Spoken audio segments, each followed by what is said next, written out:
Everyone, तो आज हम बात करेंगे कि जो अमावस्या होती है उस पे ऐसे कौन सी 5 टॉप मोस्ट चीज़ें होती हैं जो आप लोगों को करनी चाहिए। और जो ये 5 चीज़ें हैं ये आप किसी भी अमावस्या पे कर सकते हो।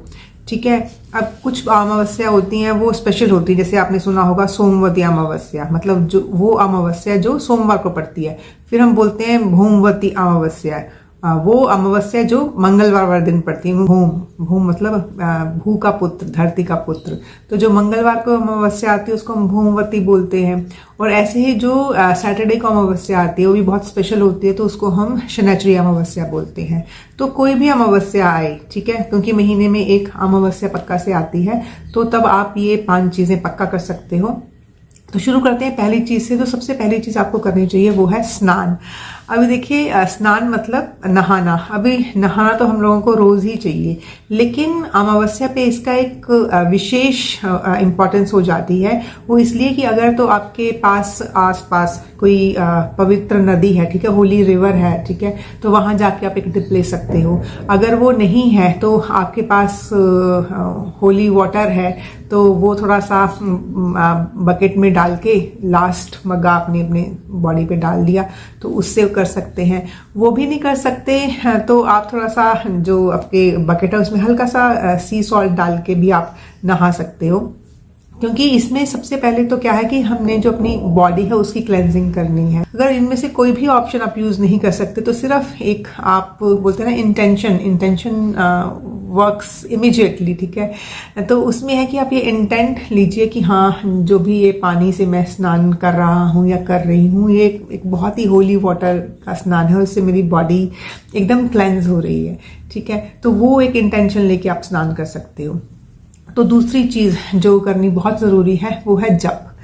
अब जप मतलब चैंटिंग। आप किसी भी मंत्र की चैंटिंग कर सकते हो इस दिन। वो मंत्र जो कई लोगों ने जैसे गुरु से दीक्षा लेके कोई मंत्र किया होता है तो उस मंत्र की चैंटिंग आप कर सकते हो। जिन्होंने दीक्षा नहीं भी ली हुई है वो किसी ना किसी मंत्र की चैंटिंग अगर रोज करते हैं तो उसकी चैंटिंग आप कर सकते हो। और अगर आपके पास कोई भी मंत्र नहीं है तो ओम की चैंटिंग, क्योंकि ओम एक यूनिवर्सल मंत्र है, ठीक है। किसी भी धर्म के लोग, किसी भी रिलीजन से लोग जो जुड़े हुए हैं वो ओम की चैंटिंग तो कर ही सकते हैं। तो आप इस दिन चैंटिंग जरूर कीजिए, क्योंकि बोलते हैं कि अमावस्या पे, उसके बाद ग्रहण पे किया गया जो ये चैंट होता है ये हमें 1000 गुना फल देता है। तो आप चैंटिंग जरूर कीजिए।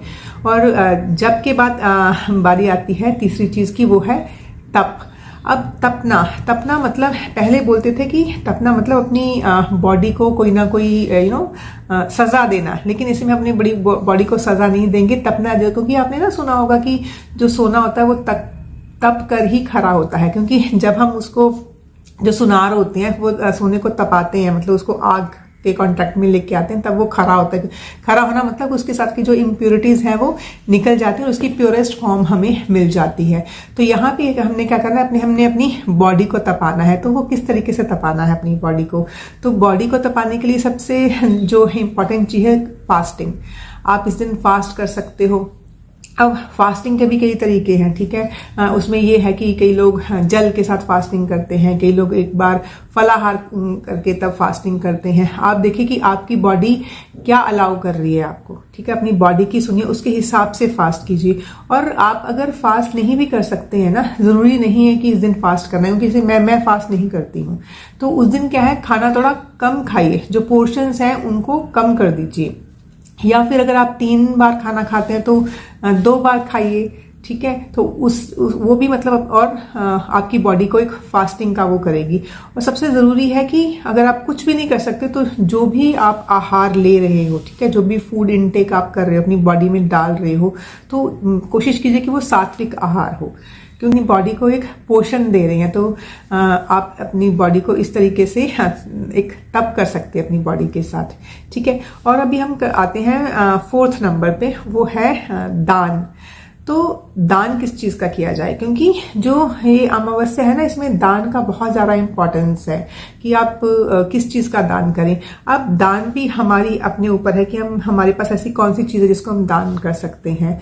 तो वो है कि जो आपकी इच्छा हो वो आप दान करें, लेकिन आपने सुना होगा कि जो अन्नदान है उसको महादान बोला जाता है, ठीक है। भूखों को खाना खिलाइए आप, ठीक है, या तो आप प्रिपेयर्ड फूड ले जाइए, मीन खाना अपने घर पे बनाइए और जो भी जरूरतमंद है उनको खाना दे दीजिए। आप नहीं बना सकते, टाइम नहीं होता कि अपने लिए बना लें, वही बहुत होता है, तो लोगों के लिए कहाँ से बना के लेके जाएं। तो फिर जो रॉ फॉर्म ऑफ फूड है, जैसे चावल हो गई, चीनी हो गई, दालें हो गई, उसका दान कर दो। वो भी नहीं कर सकते हो तो फ्रूट्स मिलते हैं, ठीक है ना, तो फ्रूट्स का दान कर सकते हो। तो उसके बाद आप कपड़ों का दान कर सकते हो। तो वेदर के हिसाब से कि ये कौन सी अमावस्या किस वेदर में पड़ रही है उसके हिसाब से आप कपड़ों का दान कर सकते हो। गर्मियां हैं तो गर्मियों के हिसाब से कीजिए, सर्दियां हैं तो कंबल का दान कर दीजिए, रजाई का दान कर दीजिए, वुलन्स का दान कर दीजिए, ठीक है। तो किसी भी चीज का दान जो आपको लगे कि हाँ मुझे इस चीज का दान मैं कर सकता हूँ या कर सकती हूँ, तो दान जरूर कीजिए अमावस्या वाले दिन। किसी भी जरूरतमंद को, जरूरी नहीं है कि इसको देना है उसको नहीं, जो भी आपको जरूरतमंद लगे, ठीक है, तो उसको आप ये दान कर सकते हो। अभी पांचवा और जो लास्ट चीज है जो करना बहुत जरूरी है किसी भी अमावस्या पे, वो है ध्यान। अभी ध्यान की जब बात आती है ना तो लोगों को लगता है कि मैं स्नान कर लूंगा, मैं थोड़ा सा जप भी कर लूंगा, तब में भी चलो देख लेंगे हम लोग ना, दान कर लूंगा, लेकिन ध्यान कैसे करें, ध्यान नहीं लगता है। तो देखिए अमावस्या पे ध्यान करना ना बहुत जरूरी है। अब क्यों जरूरी है? अमावस्या पे देयर इज नो मून नहीं होता है, ठीक है, मतलब हमें दिखाई नहीं देता है, उसकी रोशनी हमारे तक पहुंचती नहीं है मून की ना। तो आपने देखा होगा कि जब भी अंधेरा होता है, हर रोज जब भी शाम होती है, ठीक है, जब भी अंधेरा होता है, तो चाहे वो पशु हों, चाहे वो पक्षी हों, चाहे वो ह्यूमन बींग्स हो, सब लोग अपने घर की तरफ आते हैं, मतलब दे कम इनसाइड द होम।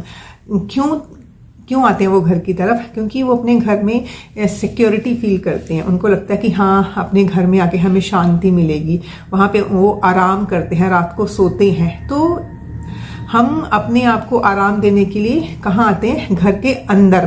तो ध्यान क्या है? ध्यान इज ऑल्सो मूविंग इनवर्ड्स, मतलब हमें अपने जो मन है उसकी तरफ अपना ध्यान लेके जाना है। क्योंकि देखिए वैसे भी जो मून है वो मन का कारक होता है, तो इसलिए अपनी जो अपनी थॉट प्रोसेस है उसको अंदर लेके आने के लिए ध्यान जरूरी है। ध्यान में नहीं भी लगता है ध्यान, तो कोशिश तो जरूर करनी चाहिए, क्योंकि जरूरी नहीं है कि कोई भी चीज हम पहली बार करें उसी में सक्सेसफुल हो जाए, ठीक है। और अगर आप ये सोच के करोगे कि मुझसे नहीं लगता है ध्यान, तब तो कभी भी नहीं लगेगा। तो आप छोटी सी कोशिश क्या कर सकते हैं कि थोड़ी देर के लिए एक ऐसी जगह पे बैठे जहां पे मतलब आप सिर्फ अपने आप से कनेक्ट हो, सिर्फ आप हैं, आंखें बंद कर लीजिए। क्योंकि मैं ये नहीं बोलूंगी कि विचारों को नहीं आने देना है, ऐसा नहीं होता है, सबके मन में विचार आते हैं, बट ये है कि जैसे ही आपके मन में विचार आते हैं तो आप अपने आप को ये एक तरीके से कमांड दे सकते हो कि इसके बारे में मैं बाद में सोचूंगा, अभी मैं ध्यान में हूं। और सबसे इजी मेथड जो मुझे लगता है ना, वो ये लगता है कि आप अपनी ना ब्रेथ पे ध्यान दें, आप किस तरीके से सांस ले रहे हैं, ठीक है। काउंटिंग कर सकते हैं आप ना, कि मैं ब्रीद इन कर रहा हूं जब, तो मैं इतनी काउंट पे ब्रीद इन कर रहा हूं और मेरा पेट फूल रहा है, और जब मैं ब्रीद आउट कर रही हूं तो इतने काउंट पे मैं ब्रीद आउट कर रही हूं और मेरा पेट जो है वो श्रिंक कर रहा है, वो अंदर की तरफ जा रहा है। तो अपनी ब्रेथ पे ध्यान दीजिए। ये किसी भी ध्यान को शुरू करने का जो फर्स्ट स्टेप जिसको बोलते हैं ना, अपनी ब्रेथ पे ध्यान देना, और धीरे धीरे आप खुद ही कब इसमें चले जाएंगे और कितना टाइम स्पेंड कर लेंगे आपको खुद भी पता नहीं चलेगा। तो ये 5 चीजें थी, मैं फिर से रिपीट करती हूँ। स्नान, जप, तप, दान और ध्यान, ये आप किसी भी अमावस्या पे कर सकते हो और आप सच मानेंगे कि आपको बहुत सुकून और बहुत शांति मिलेगी।